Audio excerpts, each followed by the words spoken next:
வச்சுக்கிட்டு 5 ரூபா விசிலுக்கு ஓட்ட போட்டு கோடிக்கணக்கான வாக்குகளை கொடுக்க போறாங்க.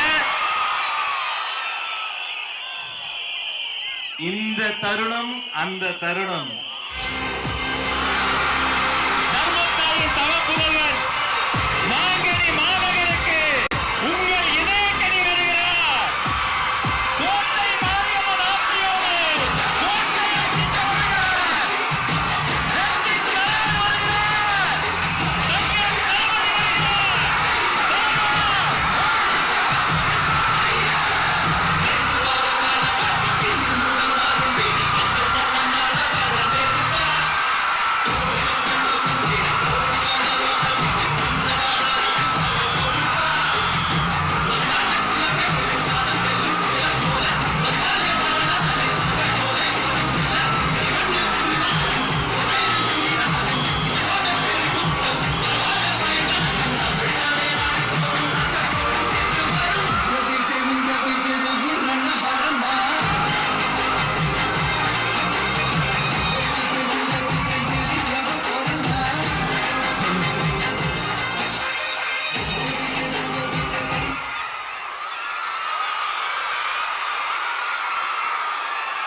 கரேஜ் தான் எல்லாத்துக்குமே ஒரு பேஸ்.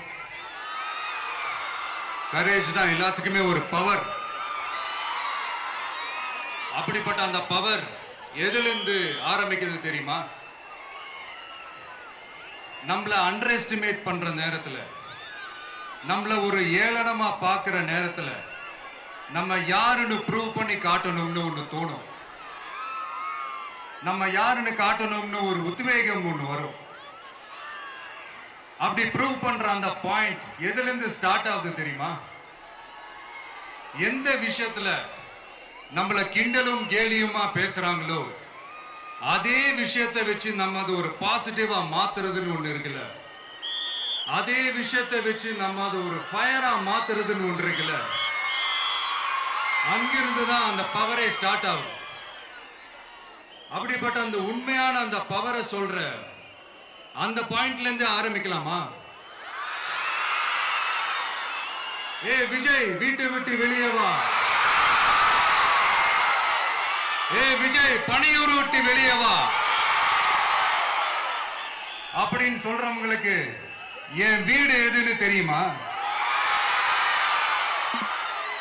முதல்ல என் வீடு எங்க இருக்குனாவது தெரியுமா? என சீண்டி பார்க்கறதா நினைச்சு கிண்டலும் கேலியுமா பேசுறவங்களுக்கு நான் சொல்றேன், இந்த தமிழ்நாடு தமிழ்நாடுன்னு சொல்றாங்களே அது மத்தவங்களுக்கு வேணா ஸ்டேட்டா இருக்கலாம், ஆனா என்ன பொறுத்த வரைக்கும் என் தாய் நாடான தமிழ்நாடு தான் என் வீடு.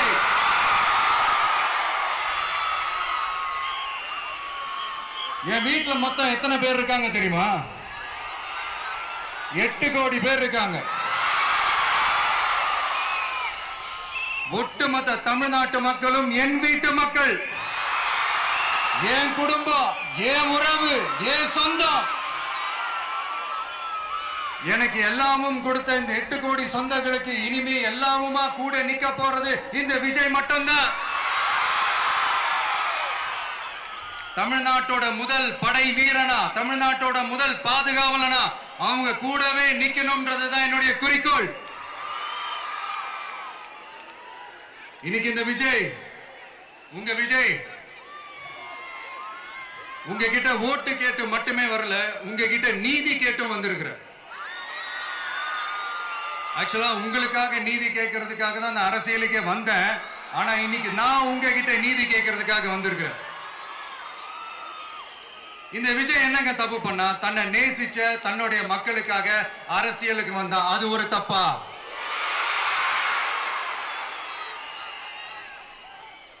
எல்லாத்தையும் ஒதுக்கி தள்ளிட்டு மக்களுக்காக மட்டுமே வந்த அது ஒரு தப்பா? இந்த மத்த கட்சிகளுக்கெல்லாம் மாநாடு நடத்துறதுக்கோ பொதுக்கூட்டம் நடத்துறதுக்கோ இல்ல ஹால் ஃபங்க்ஷன்ஸ் நடத்துறதுக்கோ பர்மிஷன் கொடுப்பாங்க, இடம் கொடுப்பாங்க. ஆனா நமக்கு மட்டும் இடம் கொடுக்க மாட்டாங்க, கொடுக்கவும் விட மாட்டாங்க. இது என்னங்க நியாயம்? நான் போய் மக்களை சந்திக்கிறதுக்கோ இல்ல மக்கள் வந்து என்ன சந்திக்கிறதுக்கோ ஒரு உரிய இடமோ இல்ல உரிய பாதுகாப்போ மத்த கட்சிகளுக்கு எல்லாம் கொடுப்பாங்க. ஆனா எனக்கு கொடுக்க மாட்டாங்க, கொடுக்கவும் விட மாட்டாங்க. இது என்னங்க நியாயம்? இந்த SOPs சொல்லுவாங்க, அதனுடைய ஃபுல் ஃபார்ம் வந்து ஸ்டாண்டர்ட் ஆபரேட்டிங் ப்ரொசீஜர். ஆனா எனக்கு மட்டும் அது ஸ்டாலின் சார் ஆபரேட்டிங் ப்ரொசீஜர். இது என்னங்க நியாயம்? இந்த விஜய் உண்மையானவன்றது உங்க எல்லாருக்குமே தெரியும். நமக்கு எதிராக சதி செய்யறது யாரு, நமக்கு எதிராக சூழ்ச்சி செய்யறது யாரு, நமக்கு எதிராக பழி போடுறது யாரு, யாரெல்லாம் ஒன்னா சேர்ந்து இதெல்லாம் செய்யறாங்கன்றது உங்க எல்லாருக்குமே நல்லா தெரியும். அதனால என்னோட சொந்தங்களாகிய உங்ககிட்ட வந்து நான் நீதி கேட்காம வேற யாருக்கிட்ட தான் போய் கேட்பேன்?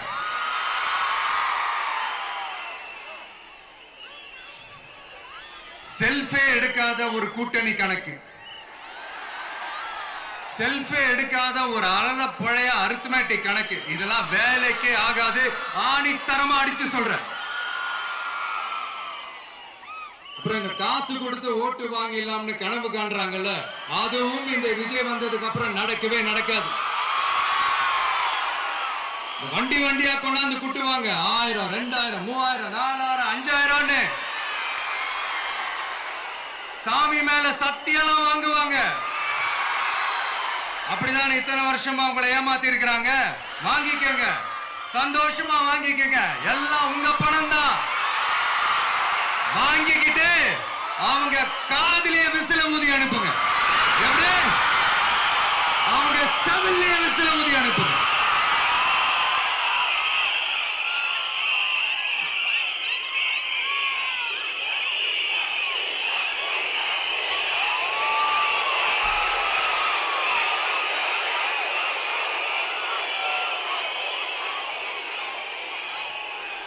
அடுத்து நம்மளுடைய ஜென்சி அடுத்த இளம் தலைமுறையினருக்கும் ஒண்ணு நான் சொல்லணும்னு நினைக்கிறேன். இந்த பணத்தை கொடுத்து ஏமாத்தி ஓட்டு வாங்குற அந்த கலாச்சாரம் ஒழியணும். பணத்தை கொடுத்து ஏமாத்தினா ஏமாறுவீங்க. உங்களை தான் கேட்கிறேன், பணத்தை கொடுத்து ஏமாத்தினா ஏமாறுவீங்க? எல்லாரும் கொஞ்சம் கை இப்படி வைங்களேன் எனக்காக. நான் சொல்றதை கொஞ்சம் ரிப்பீட் பண்ணுங்க. எங்க ஓட்டு எங்க உரிமை. எங்களை யாரும் விலைக்கு வாங்க முடியாது. எங்கள் ஓட்டு விசில் சின்னத்துக்கு தான். வேற யாரையும் நம்பி ஏமாற மாட்டோம். தேங்க்யூ. கேட்டுச்சா சார்? இனிமே நீங்க கொள்ளையடிச்சு வச்சிருக்கிற பணம் எல்லாம் வேஸ்டா போகுது, குப்பையில தான் தூக்கி போடணும். உங்களுடைய இந்த ஊழல் ஆட்சியும் மக்கள் குப்பையில தான் தூக்கி போட போறாங்க. அடுத்து ஒவ்வொரு வீட்டில் இருக்கிற என்னுடைய குட்டி நண்பா நண்பீஸுக்கும் ஒன்னு சொல்லணும்னு நினைக்கிறேன். வீட்டுல டிவியில உட்கார்ந்து இந்த பிரச்சார மீட்டிங் எல்லாம் பார்த்துட்டு இருப்பீங்க. உங்களையும் உங்களுடைய ஃபியூச்சரையும் மைண்ட்ல வச்சுக்கிட்டு தான் நாம அரசியலுக்கே வந்திருக்கிறோம்.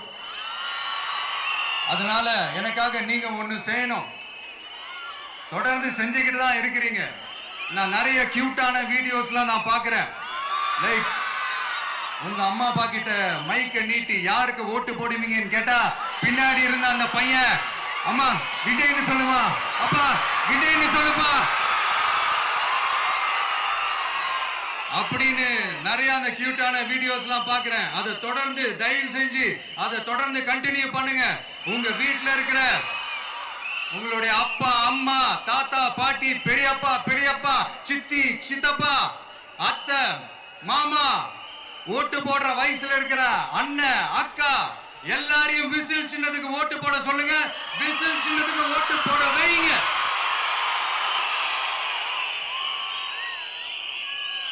இந்த தேர்தல் நெருங்கிற இந்த நேரத்தில் பொலிட்டிக்கலா ஸ்பீக்கிங் டு த பாயிண்ட் ஒரே ஒரு விஷயம் நான் சொல்லணும். நாங்க அரசியலுக்கு வந்தது எந்த கட்சியும் ஒழிக்கிறதுக்கோ அழிக்கிறதுக்காகலாம் நாம அரசியலுக்கு வரல. யார் மேலேயும் தனிப்பட்ட ஒரு வன்மமோ இல்ல தனிப்பட்ட கோபமோ அப்படிலாம் யார் மேலேயும் கிடையாது. இந்த மத்தவங்க மாதிரி இந்த வெறுப்பு அரசியல் பண்றதுக்காகலாம் நாம அரசியலுக்கு வரல. அரசியல் ரீதியா நம்மளுடைய எதிரிகள் யாருன்னு டிக்ளேர் பண்ணிட்டு தேர்தலில் நின்று ஜெயிச்சு மக்களுக்காக எங்களுடைய நன்றி கடனை செலுத்துறதுக்காக தான் நாம அரசியலுக்கே வந்திருக்கோம். Just want to make this clear. அவங்களை கேள்வி கேட்கறதுக்கு முன்னாடி அவங்களுடைய இயலாமையை மறைக்கிறதுக்காக இந்த ஏ டீம் பி டீம் இதெல்லாம் கூட சேர்த்துக்கிட்டு ஒரே விஷயத்த சொல்லி அழுவுறாங்கல்ல. என்னன்னு சொல்லி அழுவுறாங்க? அனுபவம் இல்லாதவங்களால எப்படி ஆட்சி அதிகாரத்தை செய்ய முடியும் அப்படின்னு ஒரே விஷயத்த சொல்லி அழுவுறாங்கல்ல. அந்த அழுகைக்கு நாம ஒரு பதிலடி கொடுக்கணும்ல. மக்களே, நான் உங்களையே கேட்கிறேன், தெரியாம தான் கேட்கிறேன். இந்த அனுபவம் அனுபவம் அனுபவம்னு சொல்றாங்களே, அதிகாரத்தை வச்சு மக்கள் பணத்தை கொள்ளையடிச்சதை தாண்டி வேற ஏதாவது கொம்பு முளைச்ச பெரிய அனுபவம் இவங்களுக்கு இருக்குதா?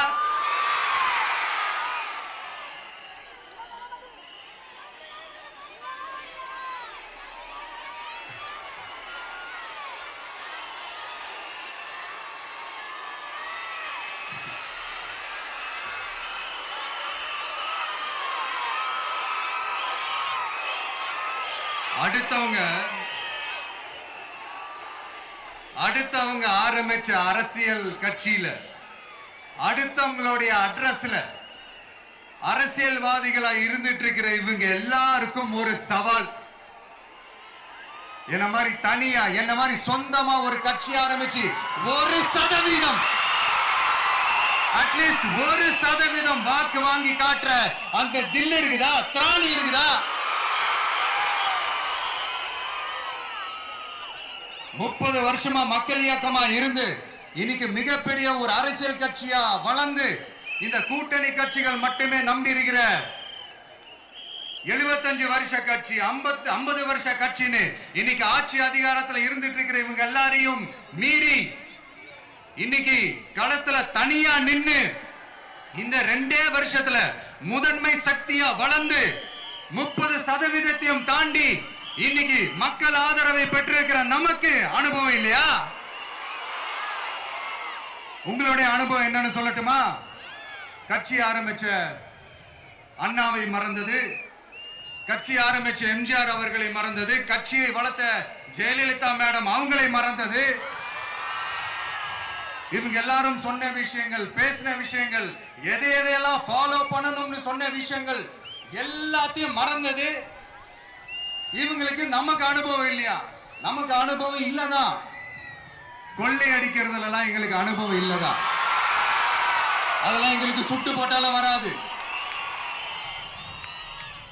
இந்த கொள்கையை பேருக்கு மட்டும் வச்சுக்கிட்டு நேரடியா சரண்டர் ஆகிறது, மறைமுகமா சரண்டர் ஆகிறது, இந்த மாதிரி அனுபவம் எல்லாம் நமக்கு இல்லதான். அதுவும் நமக்கு சுட்டு போட்டால வராது.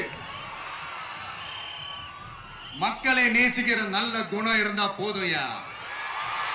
நல்ல சூப்பரான ஒரு நல்லாட்சி கொடுக்கலாம். நல்லாட்சி கொடுக்கிறதுக்கு மெத்த படிச்ச மேதாவிகளா இருக்கணும்ல ஒன்னும் அவசியம் இல்ல. காமராஜர் அவர்கள் மாதிரியோ எம்ஜிஆர் அவர்கள் மாதிரியோ மக்கள் சக்தியின் துணையால, மக்கள் மேல அக்கறையா இருக்கக்கூடிய நல்ல அதிகாரிகளின் துணையால சூப்பரான ஒரு நல்லாட்சி என்னால கொடுக்க முடியும், செஞ்சு காட்டுறேன்.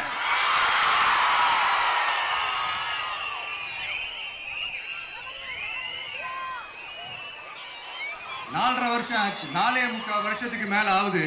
இப்போ ஒவ்வொரு வீட்டு கதவையா தட்டி உங்கள் கனவுகளை சொல்லுங்கள், உங்கள் கனவுகளை சொல்லுங்கள், நாங்கள் அதை நிறைவேற்றி காட்டுறோம். இல்ல ஸ்டாலின் சாருக்கு மக்கள் சார்பா ஒரு கேள்வி, மக்களுடைய கனவு என்னன்னு உங்களுக்கு தெரியுமா சார்? அது சரி, அவங்க என்ன நினைக்கிறாங்கன்னு உங்களுக்கு தெரியாது, அதுக்கப்புறம் எப்படி அவங்க கனவுகளை பத்தி உங்களுக்கு தெரியும். மக்களோட கனவு என்னன்னு நான் சொல்லட்டுமா சார்? 2019, 2021, 2024 இந்த 3 தேர்தலையும் மக்கள் உங்களுக்கு வாக்களிச்சதுக்கு காரணம் நீங்க மக்களுக்கு ஏதாவது நல்லது செய்வீங்கன்னு நம்பிதான். ஆனா நீங்க மக்களுக்கு கொடுத்த பரிசு மக்களுக்கு பாதுகாப்பே இல்லாத மக்கள் விரோத ஆட்சி. அந்த மக்கள் விரோத ஆட்சியை அகற்றிட்டு அந்த இடத்தில் தமிழக வெற்றி கழகத்தை ஆட்சி பீடத்தில் அமைக்கணும் அப்படின்றதுதான் மக்களுடைய ஒரே கனவு. இந்த மக்கள் விரோத திமுக அரசை நிலைக்க கூடாது அப்படின்றதுதான் மக்களுடைய ஒரே கனவு. 100% தூய சக்தி டிவிக்கு ஆட்சி அமைக்கும். அதுல உங்களுடைய கனவுகள், உங்களுடைய ட்ரீம்ஸ் எல்லாமே ஃபுல்ஃபில் ஆகும், நிஜமாகும்.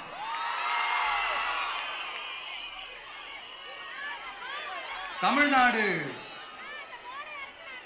எப்பவுமே டெல்லிக்கு அவுட் ஆஃப் கண்ட்ரோல் அப்படின்ட்டு ஸ்டாலின் சார் அடிக்கடி சொல்லுவாங்க. ஸ்டாலின் சார் எது எதுலலாம் அவுட் ஆஃப் கண்ட்ரோல் இப்ப நான் கொஞ்சம் சொல்லட்டுமா? முதல்ல சட்டம் ஒழுங்கெல்லாம் அவுட் ஆஃப் கண்ட்ரோல், பெண்கள் பாதுகாப்புல அவுட் ஆஃப் கண்ட்ரோல், இளைஞர்கள் வேலை வாய்ப்புல அவுட் ஆஃப் கண்ட்ரோல், மொத்தத்தில் அவரோட ஆட்சியே ஒரு அவுட் ஆஃப் கண்ட்ரோல்.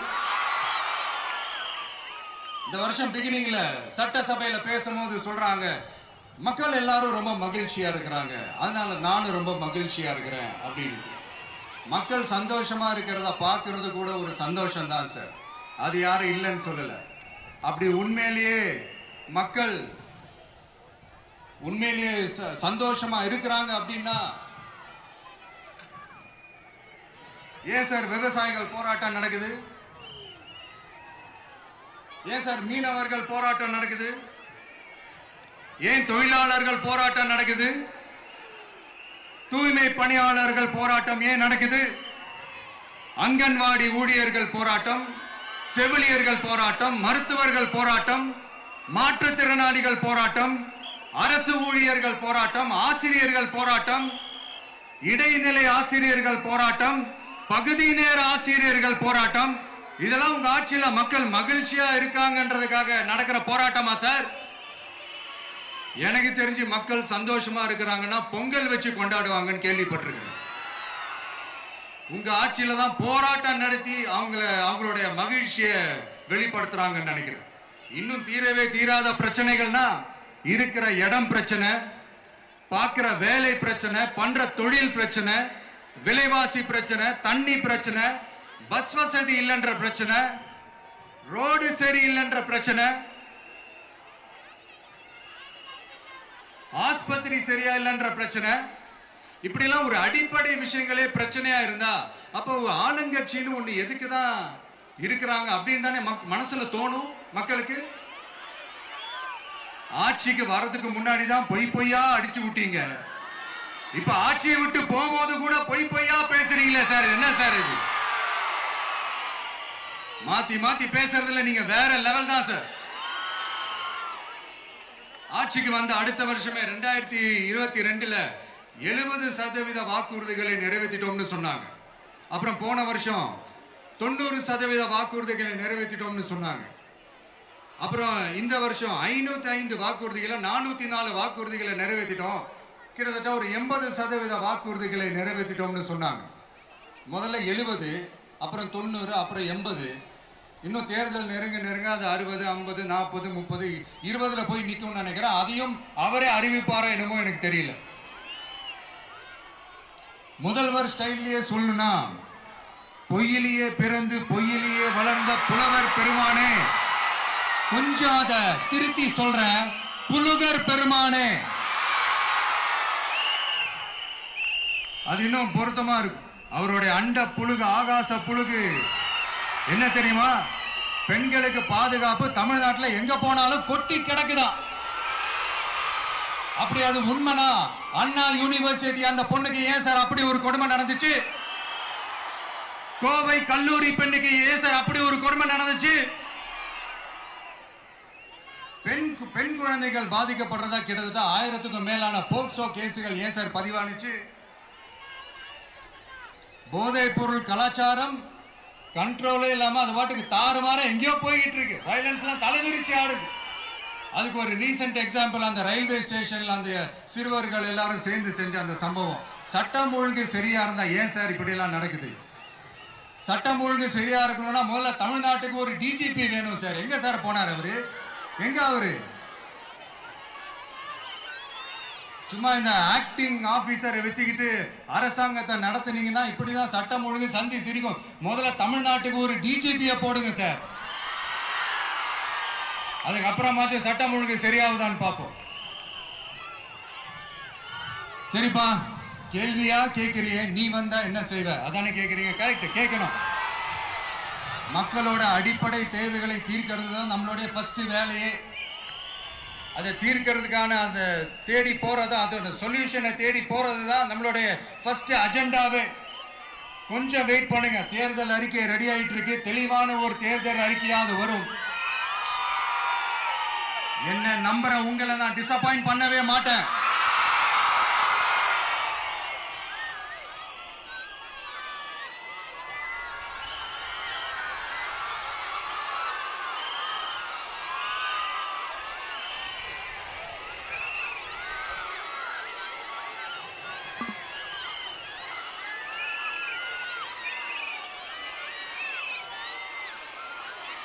இந்த சும்மா ஆட்சிக்கு வரணும்ன்றதுக்காக இந்த நடைமுறைக்கு சாத்தியமே இல்லாத இந்த மாதிரி விஷயங்கள் எல்லாம், வாக்குறுதிகள் நான் என்னைக்குமே கொடுக்கவே மாட்டேன். அதே மாதிரி ஆட்சிக்கு வந்ததுக்கு அப்புறம் கூட அவங்க அது தரல, இவங்க இது தரல அப்படின்லாம் பம்மிக்கிட்டு இல்லாம உங்களுக்காக எந்த எக்ஸ்ட்ரீமுக்கும் போய் நான் போராடவும் தயாரா இருக்கிறேன். அதனால நான் மறுபடியும் இதை நான் ரிப்பீட் பண்றேன். இவ்வளவு நாள் இதை நான் மட்டும் தான் சொல்லிக்கிட்டு இருந்தேன். இப்ப களமே சொல்லுது, ரெண்டு பேருக்கு நடுவுல தான் போட்டியே.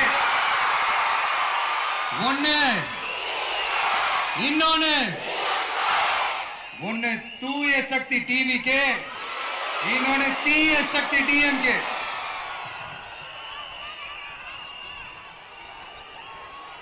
இப்ப நம்ம இந்த எலெக்ஷன் விஷயத்துக்கு வருவோம்.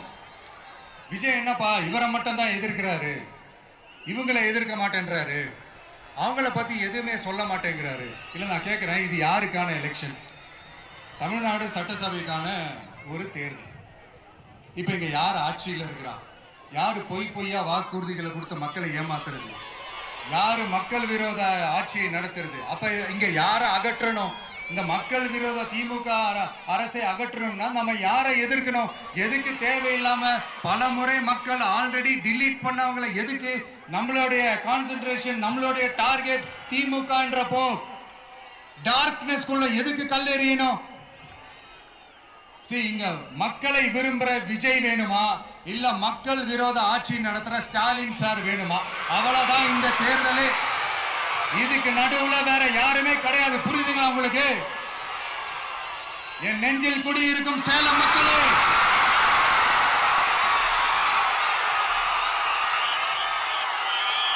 one last simple question. Vijaya நம்புறீங்களா, ஸ்டாலின் சார நம்புறீங்களா? அவ்வளவுதான், முடிஞ்சு போச்சு. கதம் கதம். போர் முழக்கம் உங்களை ஒரு நிமிஷம் கூட தூங்க விடாது. இந்த போன லாஸ்ட் வீக் இந்த டிஎன்பிஎஸ்சி இந்த எக்ஸாம்ஸ், இந்த குரூப் 2 எக்ஸாம்ஸ் அதை அனௌன்ஸ் பண்ணிட்டு உடனே அதை கேன்சல் பண்ணிட்டாங்க. இது உலகத்துக்கு எல்லாருக்கும் தெரியும். கேன்சல் பண்ணிட்டு ரொம்ப சிம்பிளா டெக்னாலஜி இதோ சம் ஃபால்ட், டெக்னிக்கல் ஃபால்ட் அப்படின்னு சொல்லி அதை கடந்து போயிட்டாங்க. இத்தனை வருஷமா ராத்திரி பகலமா கஷ்டப்பட்டு படிச்சு எப்படியாவது நமக்கு அந்த வேலை கிடைக்காதான்னு அந்த எக்ஸாம்ஸை ஃபேஸ் பண்ண வந்த நம்மளுடைய தம்பி தங்கைகள் எவ்வளவு ஒரு மன உளைச்சலுக்கு ஆளாயிருப்பாங்க. அதை யாராவது யோசிச்சு பார்த்தீங்களா? ஒரு எக்ஸாம்ஸை ஒழுங்கா நடத்த தெரியல, இதுல உலக நாடுகளோட போட்டி போடுறாங்களாம். நம்மளுடைய தம்பி தங்கைகள் நம்ம அம்மா அப்பா கிட்ட சொல்லுங்க, யாரும் தைரியம், எல்லாரும் தைரியமா இருங்க. வரப்போறது உங்க ஆட்சி, நம்ம ஆட்சி.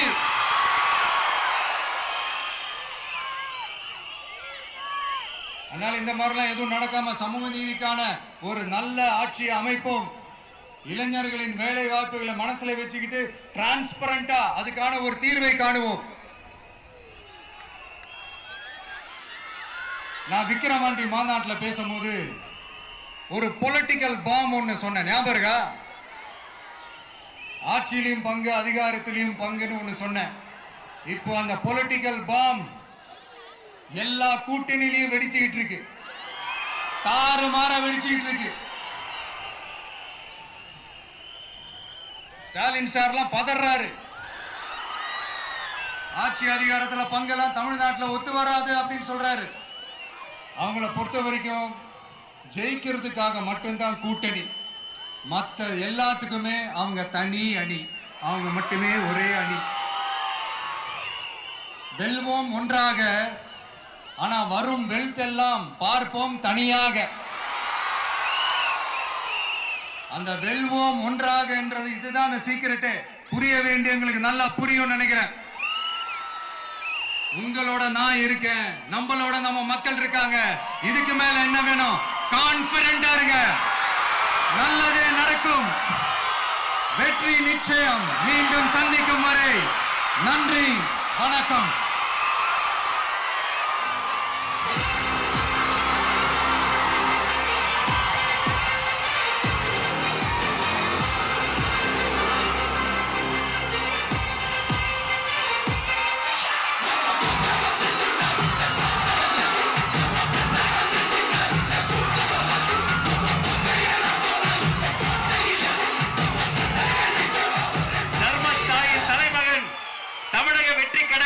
தலைவர் வெற்றி தலைவர் அவர்களுக்கு சேலம் கடக மாவட்ட செயலாளர்கள் உங்கள் சார்பில் நிறைவு பரிசு வழங்க மேடைக்கு வருகிறார்கள்.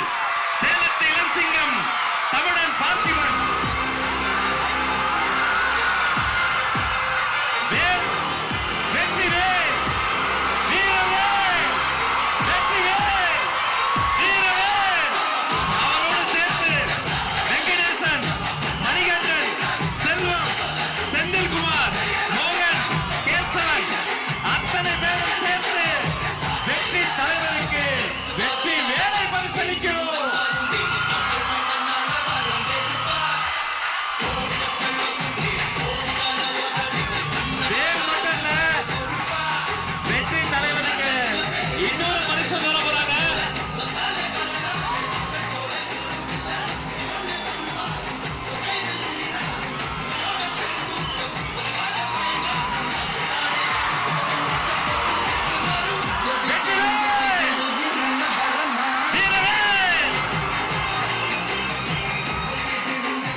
தமிழ்நாட்டு மக்களையும் என் கழக தலைவரையும் காப்பாற்றுவதற்காக இந்த வீரமே ஊழல் சக்திகளை ஓங்கி அடிக்க ஊழல் சக்திகளை நல்வாக்கி தருவோம். நன்றி. கழக மாவட்ட செயலாளர்களுக்கு நன்றி.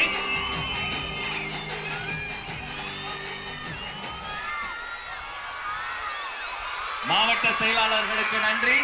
தமிழக வெற்றி கழகத்தின் கொள்கை பொதுச் செயலாளர் டாக்டர் KG அருண்ராஜ் IRS அவர்கள் மாங்கனி மாநகரில் வெற்றி செங்கோலை பரிசாக தருகிறார்.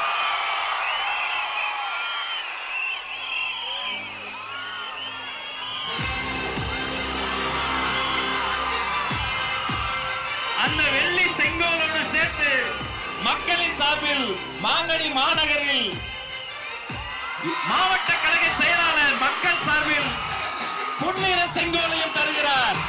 இரட்டை செங்கோல், இரட்டை போர் யானை போல் இரட்டை செங்கோல்.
தொழுகை செய்வதற்கான அரங்கமும் ஏற்பாடு செய்யப்பட்டிருக்கிறது.